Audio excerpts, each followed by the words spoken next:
Welcome to the Empower Podcast, the show where we discuss big ideas with leaders and change makers as we work to create a Mississippi where everyone can rise. This is Grant Callen. Thank you for joining us. Public service is, at its core, an act of stewardship. Stewardship of people, of this moment in history, and of the blessings of liberty entrusted to us by those who came before.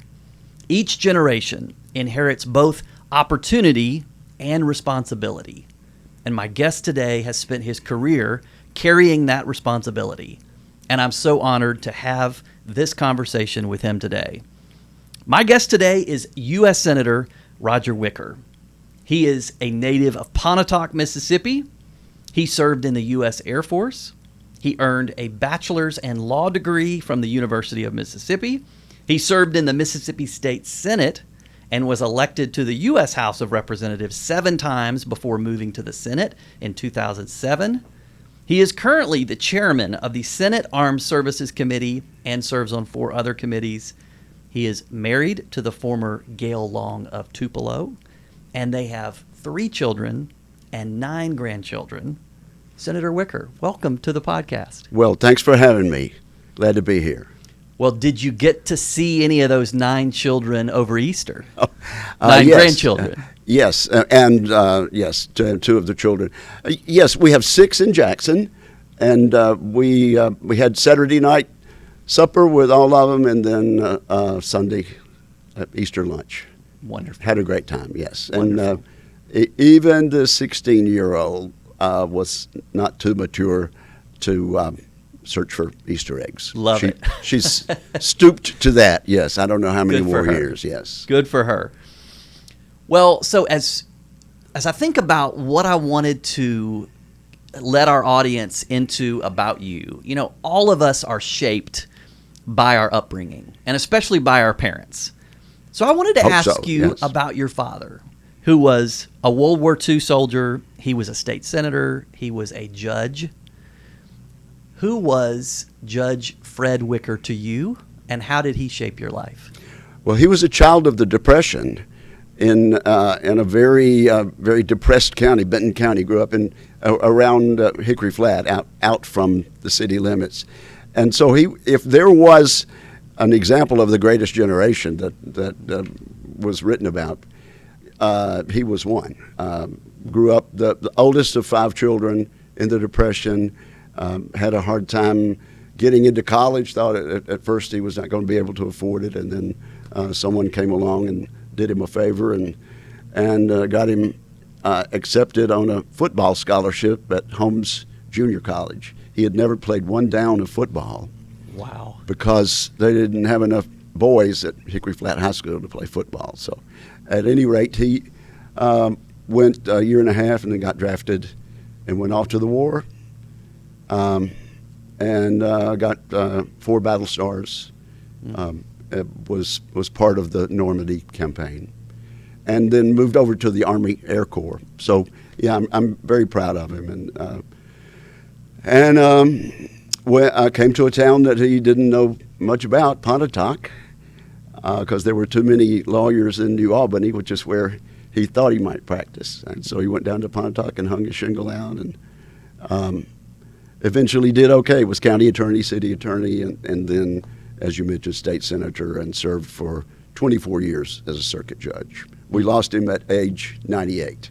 Wow. In fact, about 3 years ago. What a life. Did his service in the legislature encourage yours? Well, you know, I hope I ran for office for all the right reasons, but I did get to see someone right there at the breakfast table who was interested in public policy and interested in progress. I mean, he was part of bringing industry to our little town. We had one factory when I started paying attention to that, and he was part of the Development Association, which later became the Chamber of Commerce, and was all about doing that for his Senate district, and so I got to watch that, and yes, I would say all of us that were formed by a strong family. That was a very important part of it. He was a deacon in First Baptist Church and made sure my sister and I were in the right peer groups. So yes, I owe much to my dad and my mom too. She was quite the lady, very very accomplished and a hard worker. She was a school teacher, and then after a while took over being my father's secretary and office manager. So I was one of the lucky ones. So when you were elected to the state senate, how many Republicans were there? This was a very different era than it is now. It really was. It was amazing. There were a whole lot of conservatives, but they thought they had to run as Democrats. There were 7 Republicans elected the night I got elected. Ironically, that was the night Ray Mabus, who possibly our most left-wing governor, and even he would say that. He was elected governor, but I was able to get elected. And I was really the only Republican north of Jackson. Wow. North of, say, Canton. And what year was that you were elected? That was 1987. 1987. So I have heard the story secondhand, but I'd like you to tell it, about a pro-life bill that you introduced when you were in the Senate. Right. Well, yes. This was, this was 1988. And even the Republicans running on the national level didn't quite know where they ought to be on the life issue. This was back before being pro-life was politically cool in Mississippi. But I was always pro-life, and I ran for senator as a pro-life candidate, and no doubt my Democratic opponent was too in his heart. But we had no legislation to show for it. And Roe versus Wade had come along. We had a statute on the books that said abortion was illegal, but it was thought to be unenforceable. So we decided to start off working with the groups, and it wasn't only Mississippi Right to Life, but some other groups. And we decided the first thing to tackle was clinic regulation. And then the next year, it was a waiting period. And we were able to accomplish both of those in my first term as a state senator. Now, Governor Mabus vetoed the clinic regulation bill. And basically, all it says was, if you are performing abortions at your clinic, you needed a different set of permits. And because there's so much that can go wrong, they should be licensed separately. And we had a hard time passing it. And I remember Brad Dye was our lieutenant governor at the time, and he was a Democrat. But again, I'd say probably at the presidential level, he voted for Republicans more than Democrats. And he told our fellow state senators, he said, listen, I did a poll, and the people of Mississippi are pro-life. You need to know that. But still, we had a hard time getting it out of committee. And the folks that were against my clinic regulation bill were advised just not to show up at the committee level so we wouldn't have a quorum. And that trick is still used today. I can't imagine that it isn't. But Lieutenant Governor Brad Dye went around the Capitol grabbing members of the Public Health and Welfare Committee and bringing them to the room until we got a quorum. And we got a recorded vote, and they were, at that point, they knew they had to take a stand, and we voted it out of committee, and then passed it, and got through the Senate. I got through the Senate and the House, and of course I wasn't the only one. We had a lot of help, a lot of grassroots, and the governor vetoed it, and we overrode his veto. Wow! And that was the first time since Roe versus Wade that the legislature had done anything like that. And then the next year, to me, it made sense. If you have a live baby that is about to be terminated, the mama ought to have 3 days to think about this. And I know they may have cut it back to 24 hours, but anyway, we got a waiting period passed, and of course we've done so much more since then. And we Mississippi got to be the standard bearer in the great victory we had. That's right. A couple of years ago, but those were the first 2 steps, and somehow or other, I got to be the one to carry the banner. Well, I mean, it's remarkable in that was just a few years after Roe v. Wade. So you're right. This was really pioneering times. But it was also interesting that maybe people didn't catch. The Democrat governor was Ray Bamis. Ray Bamis, yeah. And the Democrats had a strong majority in the House and a strong majority in the Senate. So his own party overrode his veto. Right. Two-thirds. Two-thirds. In both houses. Which is remarkable in its own right. Well, of course, Ray Mabus had presidential ambitions.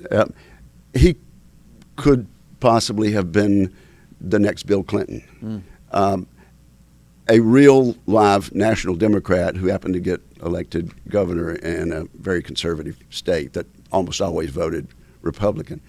And so he was vetoing that bill to establish his national Democrat bona fides. As it turned out, when the people of Mississippi, all around our state, which is very evangelical and just very essentially pro-life down to their heart and bones. Yeah. When they started talking to their legislators, it turns out that Brad Dye's poll was right. The people of Mississippi are pro-life and still are pro-life. There's no doubt. And they got the message across. Yeah. Yep. So, first little crack in the pro-abortion armor. Yeah. Well, that's great. So let's fast forward a little bit. You were 7 terms in the U.S. Congress when U.S. Senator Trent Lott announced he was not running again in late November. Right. And there was about a month between when he announced and when Governor Barber announced he was appointing you. Take us back. Can you tell that story of what that month was like? Your name was in the mix, so was Chip Pickering. Right. You got the appointment. What was that month like? That wasn't the most fun December I've ever had. I bet not. For one thing, Chip Pickering and I were serving together in the House of Representatives. Yeah. One factor, he had announced that he was retiring from the House. I don't know if you remember that, but before Trent made that announcement, Chip had said, I'm stepping away and somebody else will take that position. And so that would have made it a little bit hard for our mutual friend Haley Barber to appoint him. The thing in Chip's favor was that he was representing a very, very Republican district. And so if he got appointed, it would be almost certain that a Republican would replace him. And indeed, Greg Harper did replace him. Right. I, on the other hand, was the only person since Reconstruction who had held that seat. And we could very well lose that seat. And guess what? We did lose that seat, yes. But got it back a few years later. We got it back 3 years later, but it was a blow. Yeah. And I'm not sure, maybe you can ask Haley Barber when he writes his memoirs. If he had known for sure we were going to lose that seat, I don't know if he would have appointed me, because it was a blow to Republicans nationally. But what Haley did, he actually, Haley was a great governor. He wasn't happy about this turn of events because he had just finished his reelection campaign. One tough year of campaigning, reelected, and he knew he was going to have to appoint somebody that was not well known around the state. Right. And by George, he was going to have to run another year, or at least for several months. So this was a turn of events. Trent Lott had only been in his reelected term for 11 months when he announced, of 6 years, he served he announced his resignation after 11 months. So what Haley did, he got one of his staff members who really was close to Chip to do a background check, sort of an opposition research check. And then he got someone who was very close to me and had been on my staff to sort of do a background search on me. And so that was helpful. But because, you need to do, if you're running for office, any of you folks thinking about running for office, do some opposition research on yourself. Yes, because it's coming not out. Not just your opponent. Yeah, right. Absolutely. And then he called us in both at the week after Christmas for an interview. Chip was first, and I was going to go down for an interview the next day, and I took my wife with me. I don't know how many of our viewers, but I'd say a good many of them know Gail Wicker. And it's gotten to where it doesn't hurt my feelings anymore for people to tell me the real reason I ever did very well in politics as I lucked out with the wife. But I had noticed the relationship between Haley Barbour and Marcia. And if you remember, Marcia was almost always there in those years, particularly in the first term, giving him advice, and she didn't mind speaking up. That's right. So I took Gail Wicker with me to that interview. She had not been invited. I had been invited to meet mano a mano with Haley. And Gail walked in with me, and Haley didn't send her out of the room. And indeed, she did speak up. So I don't know if that was a factor or not, but it may have helped your cause. Well, she's helped my cause in thousands of ways over 50 years. We celebrated anniversary number 50 last December. Oh, so, man, that's awesome. It's great. Well, so you come from a military family. You served in uniform yourself. Right. You are now chairman of the Armed Services Committee, the U.S. Armed Services Committee. What does that mean to you? Well, it's an opportunity that I don't intend to waste. Yeah.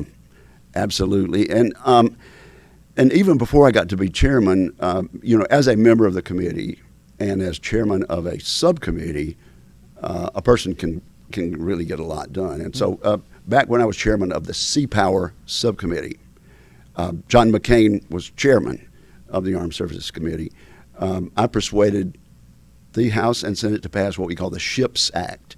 And basically what it said is the minimum number of ships, it is the policy of the United States, the minimum number of ships needs to be 355 ships. And back then, we were barely bumping up around 300 ships. And I'll tell you, it hasn't gotten any better during that time. But that was my first foray into really massively changing policy.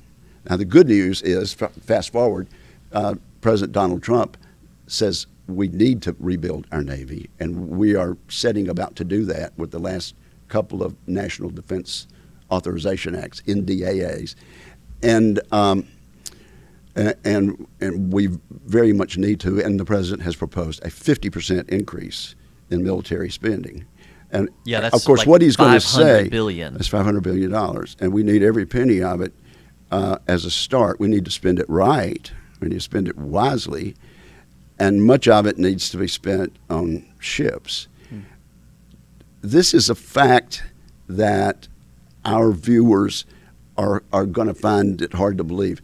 China makes 200 ships per year for every one we make. Wow. Wow. I'm not using funny math. They build 200 ships for every one we make, and that cannot continue. Our policy back when I was still a reservist was the United States needed to be ready to fight two major theater wars at the same time and win them decisively. Which came out after World War II. Not a fair fight, yes. Yes, and during the Cold War, when there was a real threat. And then we got away from that, say, for the last decade and a half, 2 decades. That has no longer been part of our doctrine. But here's what has happened recently. While we've been sort of still trying to use a peace dividend from the end of the Soviet Union, there is an axis of aggression that includes communist China and Vladimir Putin's Russia, which still very much hates the United States and everything we stand for, and the freedom that Europeans now have that they didn't have during the Cold War, and Iran and North Korea, which is ruled by the third generation of basically off-balance mental cases. And so if we have to fight something nowadays, it probably would be a 2 major theater war. And the main thing we need to do is be so strong that nobody will try that. And so that's what I think the president realizes. And honestly, it was the night of the Christmas tree lighting last year in December. The chairman of the House Committee, Mike Rogers from Alabama, and I were invited to the Oval Office. And there was such a crowd around the White House, they had to drop us off 4 blocks away from the White House, and we had to walk through the freezing cold to get to the gate and then get in to talk to the president. And he spent over an hour with us, and was honestly a lot of things going on, including the First Lady coming in and saying it's time to go to the tree lighting. It was quite the experience. But we made the case for a $500 billion increase. And then over the next few weeks, it became obvious that that's where he was headed, and he finally announced it. And then another very solid announcement came about recently. So a couple of weeks ago over spring break, my kids and I and my wife, we went down to the World War II Museum. And it's just an amazing museum. But one of the things that stood out to me that I had forgotten was that when the United States was attacked at Pearl Harbor, 1941, we were the 17th or 18th most powerful military in the world, behind Portugal and Bulgaria. And then you sort of watch, and the museum does a great job of reminding you how the entire country came together to build the military that we have today. And of course, since the 1940s, our military strength has strengthened and waned and strengthened and waned. You mention that we need to increase spending. How would you like to see that spent? Well, and we need to do it smart. And okay, one thing that we are going to do, and both parties agree on that, we've got to remodernize our strategic force. That's the nuclear part of our defense. It's well over 2 generations, getting a little gray-haired. And we have a plan to do that. But that's going to be expensive, but it needs to be done because it's part of the deterrent. And we're also going to build a Golden Dome, Iron Dome for America, like Israel has, but much more immense. Yeah. But that will only protect certain locations. It's really not pragmatic to do an entire Golden Dome for the whole continent. Sure. So that's one of the first things we need to do, and then we seriously need to rebuild our industrial base, and also in addition to the Peace Through Strength bill that was basically my part of the National Defense Authorization Act last fiscal year, we put what we call the Forged Act in, and it stems from the fact that back during World War II, we became freedom's forge. And what we have to do is we're going to have to spend money a lot more wisely. And we can't depend on 4 or 5 big defense companies. We've got a bunch of startups, and a lot of them are coming to Mississippi. We cut a ribbon just a few days ago down in actually in the Golden Triangle. And then I'll be down in South Mississippi in a few days doing the same thing. But we are very much building all over the country startups that are sometimes 20 times faster than what the big guys can do. And our big general contractor is going to have to learn to do the same thing. Business as usual, as the president said, with corporations doing stock buybacks and big dividends rather than investing in the weapons that we want them to build and we're paying them to build. The time of appropriating money to these corporations and then having them increase their dividends rather than speed up their process, I hope those days are over. Well, you mentioned Mississippi. Oh, and then space. And space. And you mentioned Mississippi. If there is a war, and we hope there isn't a war, if there is a war, Mississippi's role in space warfare and in the new space force will be very key. But having the satellites up there, almost all of which either have been partially manufactured in Mississippi or the rockets have been tested at the Stennis Space Center, is going to be part of what we hope is the deterrence. Yeah. So that a war beginning with an attack from space never occurs. So you said the word Mississippi, and I decided to seize on that. Yes. I'm glad you did. Well, I was just going to say Mississippi plays such an important role increasingly in the building of our U.S. military, right? Both from shipbuilding. We do radars in Yes. forests, Mississippi, and we're doing more and more. And I can tell you, the Deputy Secretary of Defense, Secretary Feinberg, is very interested in helping Raytheon become more efficient and get the product out quicker. And of course, when Pearl Harbor happened, which you referred to a few minutes ago, we woke up and we became Freedom's Forge. We proved that we could do it quickly. But mind you, this is December 7th, 1941, as Roosevelt said. In 1940, FDR ran for re-election basically on a policy of keeping us out of the war. I don't think he really thought we could. And even though I think you said we were down in the teens, 17th in the world in strength, Roosevelt knew that if the Americans got in the war, we would swing into action and the Allies would win. The night after FDR made that speech and we were in the war, Churchill said he slept soundly for the first time in the entire war because he knew about America.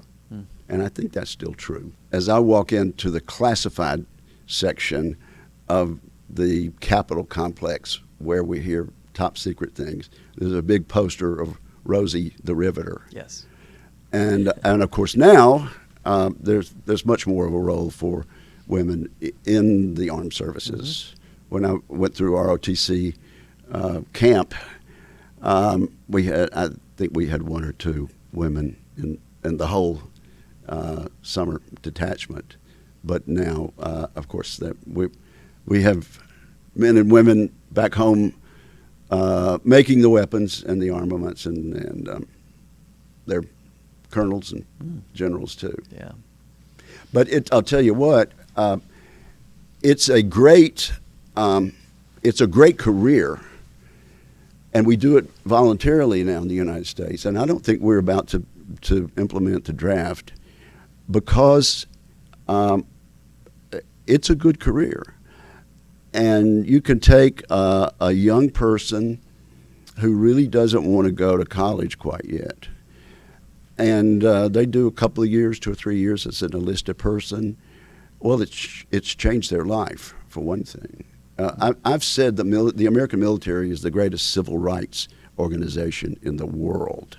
Wow. Because it puts us all in there, and nobody, there's no hierarchy based on anything but ability, and that's something that, again, I've offered legislation to make sure that it is that way, and we enforce that. But for many of them, then they'll decide maybe to go to officer school, and it's a life changer. So we've got our military is so much better than that of Russia, because they just don't treat people the same way. They don't value human life, and what Vladimir Putin has done to his own boys in Russia is just send them into a meat grinder. Millions have been killed in the 4 years, but he doesn't care. And you compare that to the lengths that the United States just went through to rescue that one weapon system officer. Hundreds of our military people, air and ground, risked their lives in the Iranian theater to rescue this one person, because we just don't leave anybody behind. And there'll be books written about that. And we may have to do it again. I noticed the president said some people giving him advice that obviously a commander needs to hear both sides. But some people were saying, now, you have to realize we could lose hundreds this way after this one person. But I think it's good that we send a signal that we value life. Absolutely. Yeah. You have been a consistent and vocal supporter of Ukraine and the people of Ukraine. I think back to the original invasion in Crimea, 2014, and then Crimea and other parts that took place during the Obama administration. Yeah. Yes, indeed. And you've been a supporter, very vocal, since Russia invaded in, 2022. Why is that? Oh, okay. Well, I think if you ask a bunch of Mississippians, do you think our country ought to keep its promise? If we made a promise, should we keep that promise? I think they'll say, yes, you ought to keep your promises. And we made a solemn, signed promise when Ukraine, as a former Soviet republic, gave up its military, gave up its nuclear weapons. If they had not done that, Ukraine would be a nuclear power right now. And I'm not sure Vladimir Putin would have invaded. But back then, we didn't know which way Ukraine would go. They might have been more like Belarus, which is basically a satellite of the Soviet dictatorship under another name, under Vladimir Putin's name. Vladimir Putin is one of the most outrageous war criminals alive today, perhaps in history, because of the number of deaths that he's caused. But we made a promise, and Russia made a promise that if they gave up their nuclear weapon, we would keep them from being invaded. To the contrary, Vladimir Putin decided, since they didn't have nuclear weapons, he would simply invade them and take over their territory, claiming that they weren't really a legitimate, separate country anyway. I think President Obama made a real mistake there. As basically, he expressed his regret, and I think he sent them meals ready to eat and things like that, but not much done.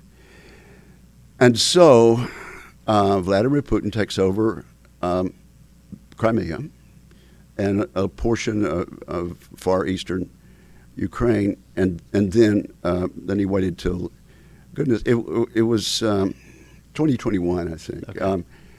And because it's in its fifth year now. You might help me do the math, but he invaded, and the idea was he's going to take over all of Ukraine, and thought it would be easy. one thing he didn't realize how inept and poor his military had gotten to be, and he didn't understand how fiercely someone will fight for their own land. It's like the colonies back in 1776. We were totally overwhelmed by the British Empire at that point, the biggest army, one of the biggest armies on the planet, and navies, and but they were invading, and our guys were defending their homes. And so Ukraine has surprised everybody. But if we send a signal that we make a promise to a country, to a people, and then we just sort of forget about the fact that we said we'll help you with security, what's going to happen next time we make a promise to somebody? And clearly the North Atlantic Treaty Organization, NATO, doesn't include Ukraine. But I firmly believe if Ukraine fell to Vladimir Putin's Russia, those three Baltic countries would be next. And we did make an even firmer, more solemn promise to them that if anybody tried to take them over, we would go to war with them. Yes. So to me, it's better that we're sending them weapons and helping the European allies fight the war, but we're not having to send any troops. Yeah. And frankly, I was dismayed during the Biden administration. So many opportunities, particularly early in that war, where with a little help from the United States, a few more weapons, and a little more flyover permission, things of that nature, that perhaps Putin could have been pushed back early. Now it seems to be at a stalemate. But the reason that I wear this flag often is because I want to make the point that it is in the absolute interest of every single citizen of Mississippi and every single citizen of the United States of America and the free world, NATO and our Asian and Pacific allies, that Putin lose this effort to show that a dictatorship can still, in the third century,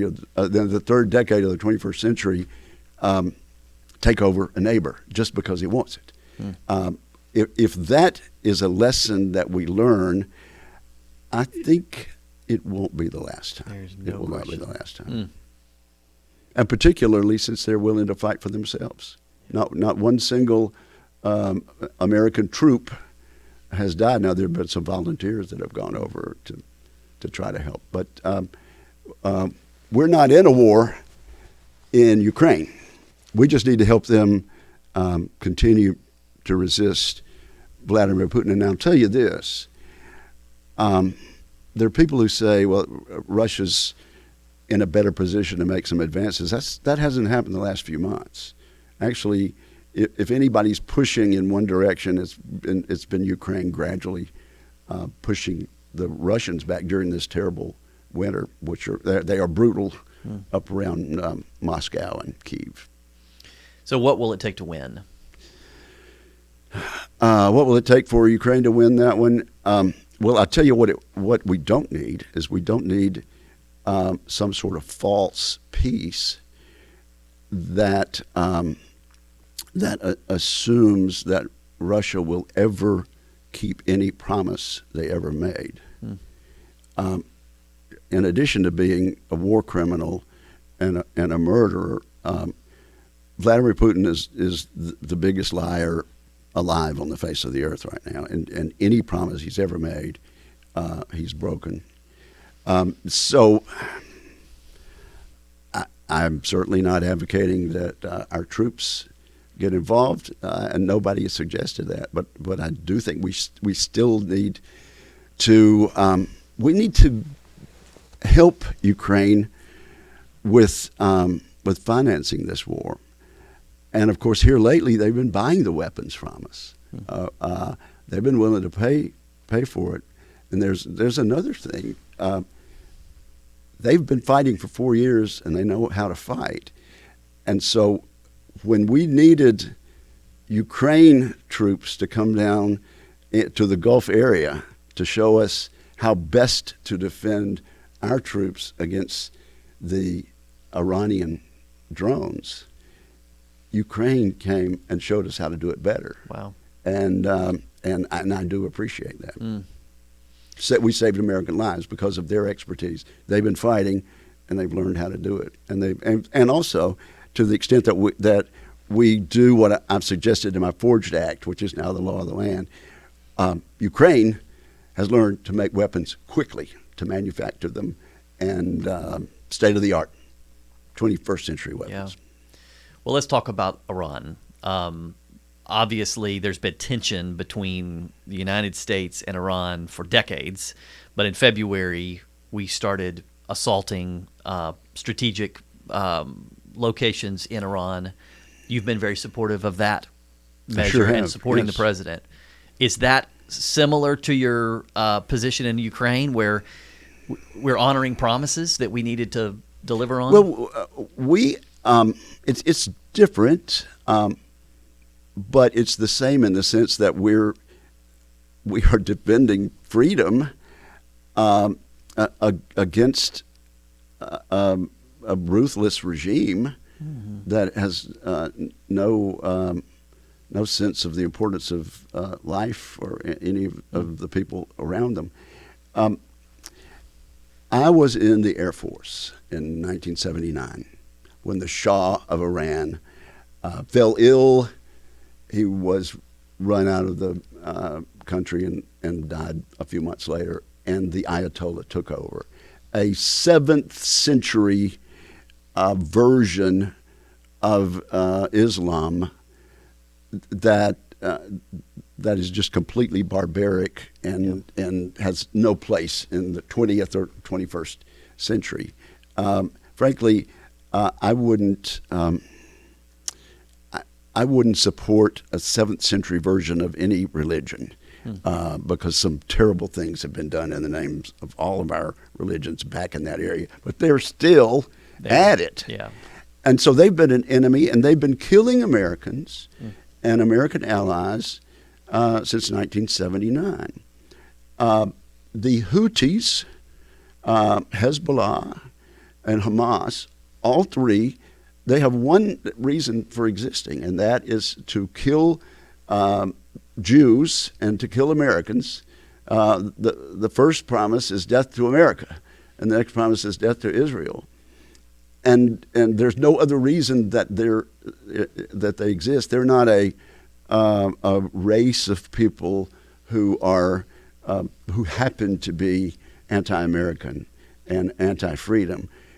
They are together for generations for the purpose of killing Americans, and they've done a decent job of it over the years. And it's time. It's time they got stopped. And so I was supportive of Midnight Hammer, which of course was way last year. And that did, we went a long way to getting rid of their nuclear capability then, but I don't think we went all the way. And absolutely, I will tell you, I was behind the scenes with Lindsey Graham and others urging the president to do what he finally did. Because this is the opportunity to end their reign of terror. And isn't it interesting that other more modern Islamic countries in that area see that is a goal much to be desired? We're talking Saudi Arabia, the Emirates, and Yemen, and the legitimate government of Yemen, and Qatar. I don't think much of their religion, but at least they're into the modern day, and they realize that this cancerous Iranian regime is giving everybody trouble and keeping them from advancing, and so. It's amazing. People that maybe 60 years ago were trying to eliminate Israel from the face of the earth. Jordan, Syria. Their leadership is almost unanimously supporting our effort to oust this cancerous government. So I congratulate the president for making a tough decision there. I don't know how it ends. I do hope our allies, our NATO allies, see the benefit of joining in together there, and maybe we haven't been quite as kind-hearted in some of the things we've said recently about our NATO allies, because we've shown some frustration. But I think we're in it for the long haul with them, and I hope they see the point of helping to keep the strait open. And is there a way to do regime change without American boots on the ground? I hope so. I think there is.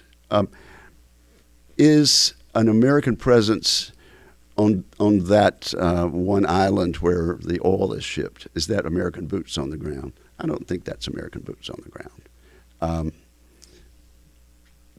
It might be that for a time, Allied troops need to be there to make sure that some new Ayatollah doesn't still control all of that value for the rest of the world. Do you think we're close to fully reopening the Straits of Hormuz? I don't know when this will be broadcast. I would hope that sensible minds can prevail. But I would also hope that it's a joint matter for the freedom-loving people around the world, most of whom don't want to get involved, but they understand the importance of not having a terrorist running a huge major country with nuclear weapons. Yes. If we can, let's turn to Mississippi a little bit. So, economically, educationally, there's a lot of metrics that really seem to indicate that Mississippi is growing. We have momentum in some ways we haven't in my lifetime. That's right. Do you agree with that? And to what do you attribute that momentum? Well, I do agree with that. And a lot of it is government leadership. A lot of it is individual or private sector leadership. I think we need to tip our hat to Jim Barksdale, no question about it, for contributing some money to reading programs. And then I think we need to give some credit to the last two governors and perhaps people who've come before there and legislators who have who've enacted their programs. So we have made a real effort to bring our scores up. And yes, I run into people all over the country now, and this didn't happen until the last year or so, who say, "What's going on in Mississippi? Some good news out of there." I mean, it's wonderful that the narrative has changed. And when independent scorers come in and give our school children in the public schools tests, and they put us in the top 10 or up near the very top, that's hard to challenge. The question is, can we keep it going and make it work? Well, I mean, one of the things that has been the biggest fight at the Capitol in Jackson this year has been this fight over school choice. That's right. I know you're a supporter of school choice. I am a supporter of school choice. Why do you think school choice is important? Well, okay, I think school choice is important because freedom is important. You and I were fortunate enough. I got an ROTC scholarship, but if I hadn't, my parents would have found a way to get me to college. I think you started at Belhaven, right? Correct. So we were fortunate, but a lot of people start at junior college. My parents did. That's where they met. Bless you, Holmes Community College, for introducing my parents to each other. What if we said to every child in Mississippi, you can only go to one community college? Based on where you live. Based on where you live. I mean, that would seem completely illogical, whoever came up with that. And we said, well, if we let people go where they want to, then, Hines would have a better baseball team than anybody else because it's bigger. We believe in freedom at the junior college level. What if we said, in America, we're going to have, you have to go to one college. You live next to, you live in Lamar County, you got to go to Southern Miss. Well, Southern Miss is a great university, but they wouldn't have to compete for students anymore. People go to State, Ole Miss, Southern Miss, and all the various 7 institutes of higher learning and the private schools and the community colleges based on recruitment. The school has to go to them and make a case why we're better. And guess what that makes them do? It makes them be the best they can. Yeah. I think using that dynamic in public schools is good. And I'm a public school guy. I graduated from Pontotoc High School, as you mentioned. Yeah. Pontotoc High School is a great high school. They don't, because of the way the money is doled out, they're not a very rich school system. And then in my native county, there's North Pontotoc High School and South Pontotoc High School, so 3 high schools. But they do a great job because they know how to manage their money. I don't think sending a lot of money is definitely the answer. Otherwise, Chicago and New York City would have the best educated high school graduates in the world. But in the states that have tried school choice in their own way, it's popular, and it's popular with the mamas and daddies. And one story that I remember is when Ron DeSantis was elected governor the first time in Florida. He won by a very small margin. And he made the case that he was going to build on and continue Florida's school choice program. And the statistics, the polling as people were exiting the polls showed that the margin of victory for Ron DeSantis in that election for governor was African-American moms who wanted to keep having the choice of where to send their kids. Well said. Well said. And what's interesting about the Florida story is the longer they have had school choice, and they've been one of the states that have had it the longest, the better their public schools have become. So now Florida has more kids exercising school choice than any state in the country. Last I checked, they were 52% of the students in the state are enrolled in a school that they chose. A lot of those are just different public schools. They're not all in private school. Like 80+% are in public school. But they're choosing something.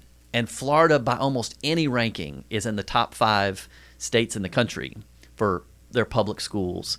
So it's been this rising tide that even as more kids have chosen, they haven't given up on public schools. Their public schools are better, and they're providing a better product for kids. So, well, yes, and we're not Florida, and opponents of school choice would be yelling at the screen saying that Florida has so many advantages. And Florida's a populous state. They have some counties without much population, even in Florida. Yeah.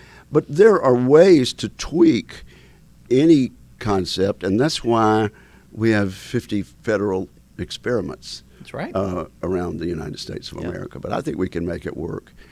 We're going to have to make some allowances for for county districts that are not don't have much population. I mean, that has to be a consideration, but that can be done. But the thing to be most concerned about is that child who needs a quality 21st century education. Well That's said. the main thing to think about, not the system. administration or the school board in a particular location. It's tough, and it's change, and I hope it's coming. I hope it's coming because I think every family that wants their child to succeed needs to be able to make that choice. And I don't know if you intend to segue to the child investment accounts, but this would be a good time to do that. It's on my list. Let's go there now. Let's do that. Let's do that. The Trump accounts. What was it you said in the introduction about your organization that wants to give every Mississippi child? What was the wording there? That's our mission at Empower Mississippi. We want to make Mississippi a place where everyone can rise. Okay, well, now that is exactly what we want to do with these accounts out of the Tax Cut Act of 2025. Every child born last year and every child born this year and the next 2 years afterwards is entitled to $1,000 in a savings account that will be invested in in high return investments, but also safe. Mm-hmm. And on the average, that $1,000 by the time that child is 18 will possibly be $7,000. If somebody, a mom, a dad, an uncle, a grandpa, kicks in $10 a month, it could be in the tens of thousands of dollars by the time they're 18. And so every child in Mississippi and every child in America will be invested in the stock market, will be invested in the bond market, and I think it could be a game changer.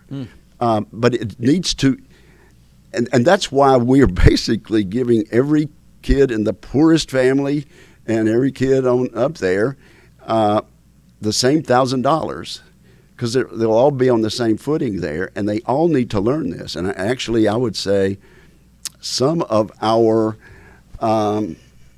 supposedly well-educated high school graduates perhaps don't know investment advice, and don't understand how America works and how you can build wealth for an average middle-class American family.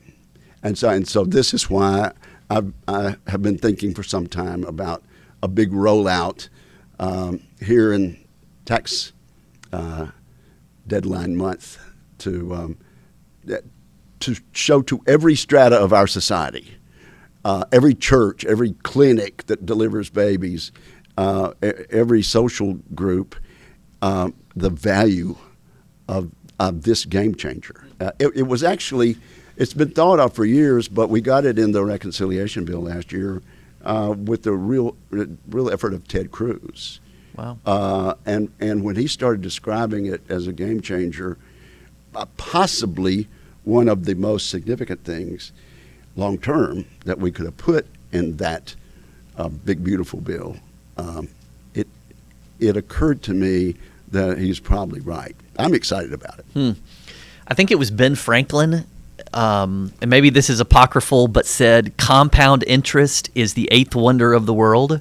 Okay. And I mean, it is pretty. It might have been Einstein. Maybe it was Einstein, but the idea is compound interest takes time and investment and just multiplies it over time. Mm-hmm. And so that's really what this is building on. And I love that this is not just government investment, but there's also some private dollars. I believe Michael Dell and his wife have contributed to this and are putting money in accounts. Yes, and I basically for other families, they put in some money. Maybe the years that have already lapsed that aren't getting the 1,000. Yeah. But yes, and this is a person that the American economy has been very generous to, and he wants that little boy and that little girl in Jackson, Mississippi, to see the benefit of that and to learn that lesson. Our economy, it works great for those who are willing to save a little, and we hope this is a change of mindset. Well, I love that you're bringing some light to this. You did a roundtable discussion on this topic recently, I believe, with the mayor of Jackson, and I hope a lot of Mississippians take advantage. How do people get involved? How do they create one? Okay, well, of course, those that file for taxes can just file on their tax return. And honestly, you know, I'm at the stage of life, I don't mind walking up to somebody. I was at the mall the other day, and when I would run into a couple with a little baby, I'd say, "Now, have you filed for your child investment?" And one of them had no idea. Yeah. And another couple said, "Oh yeah, we filed our taxes, and yeah, we applied for that." So nice. I'm shameless. Good. If I see a baby, I'm gonna say, "You got $1,000 coming." If all you have to do is ask. Well, you've been very generous with your time. Let me close with this. What are you reading these days? Okay. Well, I am reading a book right now about Major General Fox Connor. Major General Fox Connor is a native of Slate Springs, Mississippi. Wow. He was the son of a Civil War veteran who was blinded in the Civil War, but still taught school after he came back from the war. Got a nomination, Fox Connor did, to West Point, became an officer, became a major general, and became a mentor to none other than Dwight D. Eisenhower. Wow. And actually got Dwight D. Eisenhower out of a tough spot. One time it seemed that the military was maybe about to press charges and court-martial this Colonel Eisenhower, and he got him out of that tough spot. Taught Eisenhower much of what he knew, and President Eisenhower and General Eisenhower acknowledged this. And so by the time World War II came around, Major General Fox Connor was the person that Eisenhower pointed to as making him the kind of leader that he needed to be, to be general of the whole operation. We're naming a building at one of the great training locations for Army officers in Carlisle, Pennsylvania, Carlisle Barracks.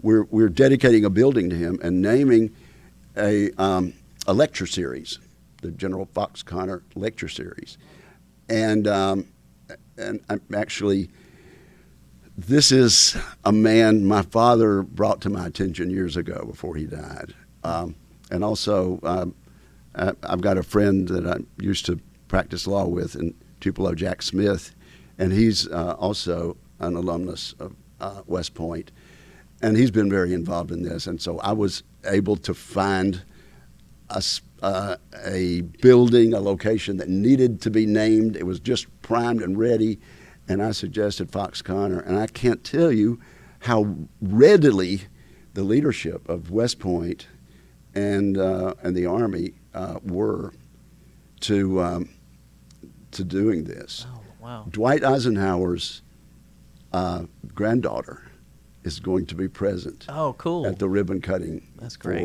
For that facility. So I've been reading a book by Stephen Rabelais about General Fox Connor, but also I'm a fan of cops books, solving murders, things like that. So I've been there. You go. I've been reading things like that too. So. Are you taking? But the book I'm reading right now is Fox Connor. I love it. Are you keeping notes for when you write your memoirs one day? I maybe make an entry or two into my journal at night. I'll look forward to those. Senator Wicker, this has been a great conversation. Thank you. Thank you for Appreciate what you do for our country and our state. And thank you for coming on the podcast. it. Thank you for what you do. Thanks so much for listening to today's episode of the Empower Podcast. To learn more about how you can get involved and we can work together to make Mississippi a place where everyone can rise, go to our website at empowerms.org. Please like or subscribe on your favorite podcast app so you'll be notified of future episodes.